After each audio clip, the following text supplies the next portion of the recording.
ایک شخص جس سے آپ کی مخالفت ہو گئی ہو، ٹکراؤ کا طریقہ جس کو درست کرنے میں ناکام ثابت ہوا ہو، آپ اس کے بارے میں اپنا رویہ بدل دیجئے، اس کو نرمی کے طریقے سے متاثر کرنے کی کوشش کیجئے۔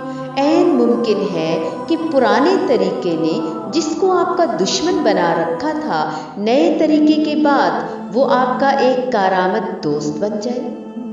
آپ کہیں ملازم ہیں اور وہاں آپ کی ملازمت ختم کر دی جاتی ہے، آپ اس کے پیچھے نہ پڑیں، بلکہ دوسرے کسی میدان میں اپنے لیے ذریعہ معاش تلاش کرنے کی کوشش کریں۔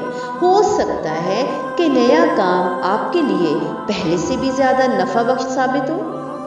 کوئی آپ کا حق نہیں دیتا، اس سے آپ کی لڑائی شروع ہو جاتی ہے، سالوں گزر جاتے ہیں اور آپ اپنے حقوق کو حاصل کرنے میں کامیاب نہیں ہوتے۔ آپ اس کا خیال چھوڑ دیجئے اور اپنی محنت پر بھروسہ کیجئے۔